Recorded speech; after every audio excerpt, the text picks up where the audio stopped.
জাতীয়তাবাদী মুক্তিযোদ্ধা প্রজন্ম দলের 20তম প্রতিষ্ঠা বার্ষিকী উপলক্ষে বিএনপির প্রতিষ্ঠাতা জিয়াউর রহমানের মাজারে শ্রদ্ধা জানান দলের নেতাকর্মীরা।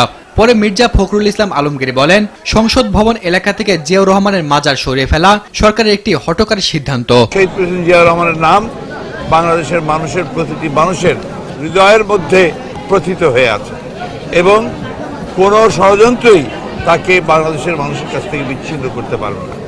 সুতরাং মাজার বলুন, পদক বলুন বা অন্য কোনো কিছু বলুন, এটা এই দেশের মানুষ কোনোদিনই মেনে নেবে না।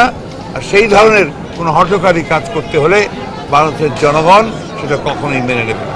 খালেদা জিয়াকে রাজনীতি থেকে সরিয়ে দিতেই তার বিরুদ্ধে একের পর এক মামলা দিয়ে হয়রানি করা হচ্ছে বলে অভিযোগ করেন বিএনপি মহাসচিব। 111-এ যেমন একটা রাজনীতিকরণের ষড়যন্ত্র ছিল, সেটাকে এই সরকার ধারণ করে তারা এখন রাজনীতিকরণের প্রক্রিয়া শুরু করার চেষ্টা করছে এবং দেশনেত্রী বেগম খালেদা জিয়াকে বাংলাদেশের সবচেয়ে জনপ্রিয় নেত্রী, তাকে রাজনীতি থেকে দূরে সরানোর তারা একটা ষড়যন্ত্র করছে।